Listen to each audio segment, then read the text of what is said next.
कहानी शुरू होती है अस्क्सेस मैजिनॉट नाम के एक स्पेस जहाज से। मैजिनॉट एक रिसर्च स्पेसशिप है जिसमें जेनोमॉर्फ और दूसरे खतरनाक एलियन सैंपल्स कैद करके लाए जा रहे हैं। लंबे समय की नींद से क्रू मेंबर्स जागते हैं। सब कुछ नॉर्मल लग रहा होता है, लेकिन तभी अचानक एक एलियन जेनोमॉर्फ बाहर निकल आता है। वो जहाज के क्रू मेंबर्स पर हमला कर देता है। जहाज में अफरा-तफरी मच जाती है। एलियन का असली खतरा अब बहुत बड़ा होने वाला है। इस जहाज पर मौजूद मोरो नाम का साइबोर्ग सिक्योरिटी ऑफिसर तुरंत भागकर खुद को एक सिक्योरिटी रूम में बंद कर लेता है। बाहर एक साथी दरवाजा खटखटाती है, लेकिन मोरो दरवाजा नहीं खोलता। दरवाजा खोलने की जगह पर वह दरवाजा लॉक कर देता है। यहाँ से हमें समझ आता है कि वो बहुत ठंडे दिमाग का और सेल्फ सेंटर्ड इंसान है। यानी मोरो सिर्फ खुद को बचाने में विश्वास रखता है और बाकी सबको मरने देता है। एलियन के हमले और सिस्टम फेल होने की वजह से स्पेसशिप कंट्रोल खो देता है। कुछ ही मिनटों में स्पेसशिप अर्थ की तरफ गिरने लगता है और आखिर में प्रोडिजी सिटी के टॉवर से टकरा जाता है। अब एलियन खतरा सिर्फ स्पेसशिप तक नहीं, बल्कि धरती तक पहुंच चुका है। शिप क्रैश होने के बाद पूरे शहर में हंगामा मच जाता है। दूसरी तरफ हमें दिखाया जाता है प्रोडिजी कॉरपोरेशन की रिसर्च लैब, जिसका नाम है नेवरलैंड। यहां पर एक बीमार बच्ची मार्सी का दिमाग निकालकर उसे एक सिंथेटिक बॉडी, मशीन जैसा शरीर में डाल दिया जाता है। अब वही मार्सी से बन जाती है वेंदी, एक ह्यूमन सिंथेटिक हाइब्रिड। वो अब इंसानी दिमाग वाली, लेकिन मशीन के शरीर में रहने वाली एक ताकतवर हाइब्रिड है। प्रोडिजी कंपनी ऐसे बहुत सारे सिंथेटिक बच्चों का प्रयोग कर रही है। वेंदी धीरे धीरे अपनी नई बॉडी को अपनाना सीखती है, लेकिन अंदर से वो अब भी इंसान जैसा महसूस करती है। वह स्क्रीन पर अपने भाई हर्मिट, जो को देखती है। फ्लैशबैक में दिखता है कि दोनों बचपन में साथ बेसबॉल और आइस एज फिल्म देखते थे। अब उसका भाई एक प्रोडिजी का एक सोल्जर है। वेंदी को 2 मेंटर्स गाइड करते हैं। किर्श, जो सिंथेटिक वैज्ञानिक, उसे ठंडी और तार्किक सोच सिखाता है। डेम सिल्विया उसे बचपन की मासूमियत और इमोशंस याद रखने के लिए कहती है। धीरे धीरे और बच्चों को भी मशीन शरीर दिए जाते हैं। सबको पीटर पैन की कहानी से जुड़े नाम दिए जाते हैं। इन्हें लॉस्ट बॉयज गर्ल्स कहा जाता है। प्रोडिजी का मालिक बॉय कवालिया, एक अजीब, रंगीन और शक्तिशाली ट्रिलियनर, इन बच्चों को एक नए भविष्य की ओर ले जाना चाहता है। जहाज के गिरने के बाद प्रोडिजी के सोल्जर, जिनमें हामिद भी है, साइट पर पहुंचते हैं। वो लोगों को बचाने की कोशिश करते हैं। वेंदी जब वह देखी है तो वह भी जाने के लिए प्रोडिजी कंपनी का मालिक बॉय कवालिये से बात करता है। वेंदी कहती है, हम इंसानों से तेज हैं, हम मजबूत हैं, हम टूटते नहीं। बॉय कवालिया अपने लॉस्ट बॉयज गर्ल्स यानी वेंदी जैसे सिंथेटिक बच्चे को भी एक्टिव करती है। लॉस्ट बॉयज को पहला मिशन देने का मौका देता है ताकि उनकी ताकत टेस्ट हो सके। वेंदी खुश है क्योंकि अब उसे अपने भाई से मिलने का मौका मिलेगा। अब वेंदी और सिंथेटिक उस हादसे वाली जगह भेजा जाता है ताकि वे लोगों को बचाएं और एलियन खतरे को कंटेन करें। दूसरी तरफ मोरो सिक्योरिटी रूम से बाहर निकलता है और वेलेन्युतानी कंपनी को रिपोर्ट भेजता है। मोरो प्रोडिजी के 2 सोल्जर्स को पकड़कर बांध देता है, बट तभी एक नया जोंक लीज जैसे आकार का एलियन उन पर हमला कर देता है। इससे साफ होता है कि सिर्फ जेनोमॉर्फ एलियंस का ही खतरा नहीं, बल्कि और भी एलियंस भी मौजूद हैं। वेंदी और उसकी lost boys team prodigy city की ओर रवाना होती है। वेंदी कहती है कि वह इंसान, मशीन या एलियन नहीं है, वो कुछ नया है। किर्श जवाब देता है कि इंसान ने हमेशा शिकार बनने से शिकार करने वाले तक का सफर तय किया है और अब वेंदी उस नए एवोल्यूशन का प्रतीक है।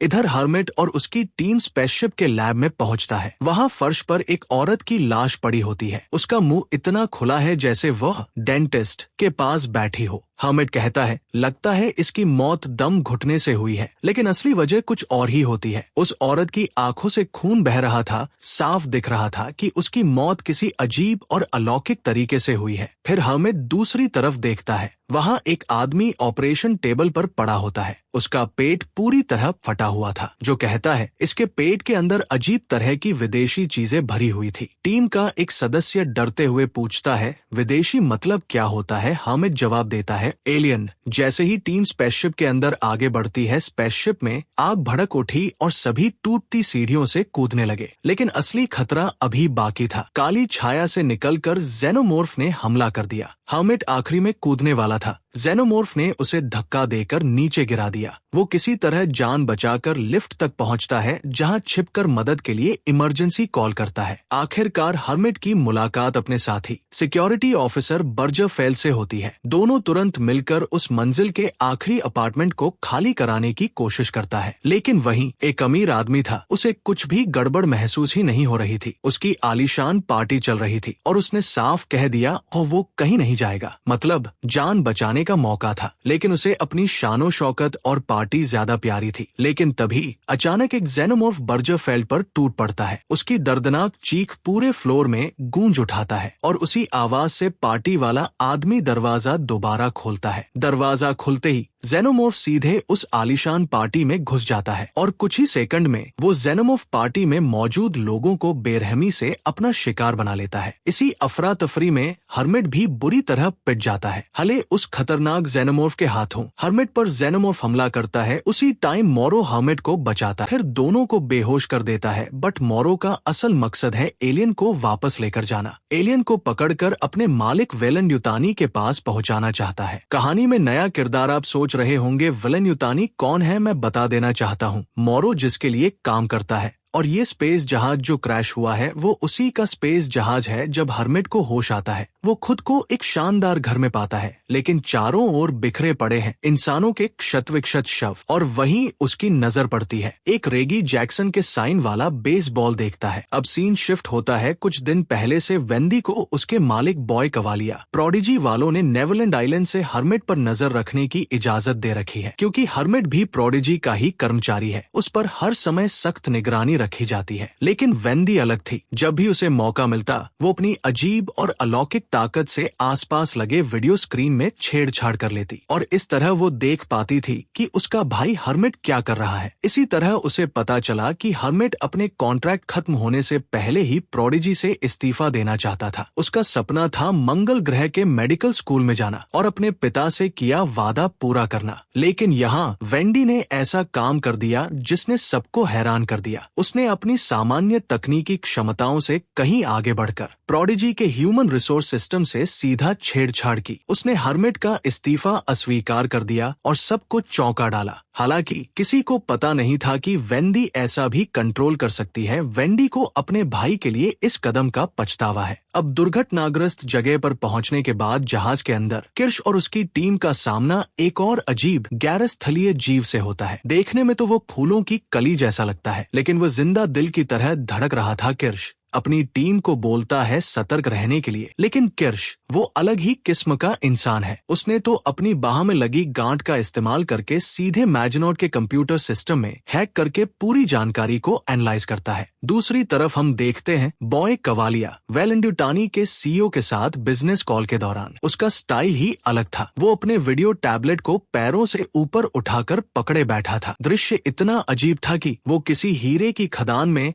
फंसे हुए शरारती चिंपैंजी जैसा लग रहा था। ये लम्हा सीरीज में काफी हटकर और कमाल का लगा। वेलन-युतानी कॉल पर कहती है, तुम्हारे शहर में मैजनॉट का एक चीज रह गई है, उसके लिए मैं अपनी टीम भेजने की परमिशन चाहती हूँ। बॉय कावेलियर ने कहा, मेरे इलाके में अगर किसी ने घुसपैठ करने की कोशिश की तो ये सीधी सीधी दुश्मनी मानी जाएगी। फिर कॉल डिस्कनेक्ट कर देता है। उसके बाद बॉय कवालियर कहता है, स्पेसशिप पर जो कुछ भी है वो सब मेरा है। लेकिन असली बात यह है कि अभी तक खुद बॉय कावेलियर को भी ये नहीं पता कि उस स्पेसशिप में आखिर है क्या। लेकिन धीरे धीरे सब पता चल ही जाएगा, क्योंकि बॉय कवालियर की नजर सब पर बनी है। इसके बाद वेंडी वहां पहुंचती है, जहां हर्मिट बेसबॉल को देखकर खुद से बड़बड़ा रहा था।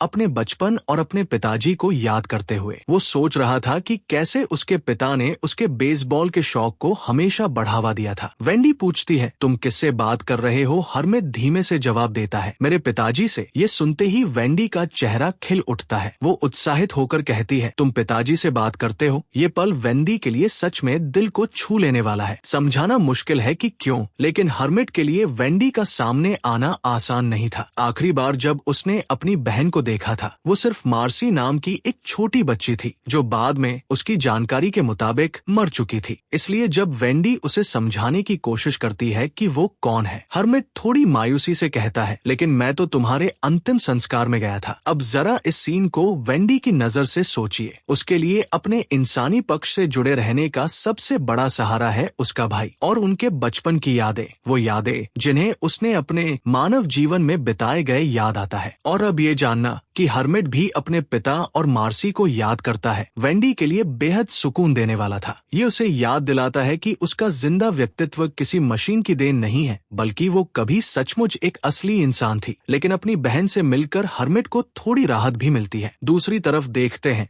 सैनिक आखिरकार मोरो को पकड़ लेते हैं और उसे हथकड़ी लगा देते हैं। जेनोमॉर्फ डर को महसूस कर लेता है और वो नींद से जगने के बाद सैनिक पर हमला कर देता है। पल भर में सभी सैनिक मारे जाते हैं, लेकिन जेनोमॉर्फ मोरो पर हमला नहीं करता और वहां से निकल जाता है। अब आगे हम देखते हैं लॉस्ट बॉयज गर्ल्स एंड किर्श को जब टीम लैब का निरीक्षण कर रही थी तो टूटल्स, स्मी, निब्स और करली को अचानक कुछ अजीब चीजें दिखती हैं। सबसे पहले नजर आती है वही जोंग जैसी प्राणी जिसे हमने पहले भी देखा है, और फिर सामने आता है एक छोटा सा लेकिन खतरनाक ऑक्टोपस जैसा जीव जो बिल्ली को अपना आहार बना चुका था। उस नन्हे से नमूने को काबू में करना टीम के लिए बेहद मुश्किल हो जाता है। किसी तरह ऑक्टोपस एलियन को बर्तन के वस्तु से ढक देता है। इसी दौरान किर्श को कई जेनोमॉर्फ अंडे दिखाई देते हैं। किर्श तुरंत वेंडी और स्लाइटली को आदेश देता है जब तक हैजमैट टीम नहीं आती, इन्हें यही सुरक्षित रखो। इसी दौरान तीनों उस जगह की ओर जहां मैजनॉट के अंदर छिपे हैं विशाल एलियन अंडे, लेकिन तभी उनसे गलती से अलार्म बज जाता है। आवाज सुनते ही जेनोमॉर्फ सतर्क हो जाता है। वो अचानक हमला करता है और हर्मिट को खींचकर अपने साथ ले जाता है। एपिसोड यहीं सस्पेंस पर खत्म होता है। वेंडी हमेशा की तरह अपने भाई को बचाने के लिए उसके पीछे भाग पड़ती है और जाते जाते वो स्लाइटली से बस इतना कहती है, सुरक्षित रहना और अंडे की रखवाली करना। क्या वेंडी हर्मिट को बचा पाएगी? आगे क्या होगा ये बहुत है दिलचस्प होगा जानने के लिए हमारे चैनल को सब्सक्राइब करें और दोस्तों के साथ शेयर करना ना भूलें।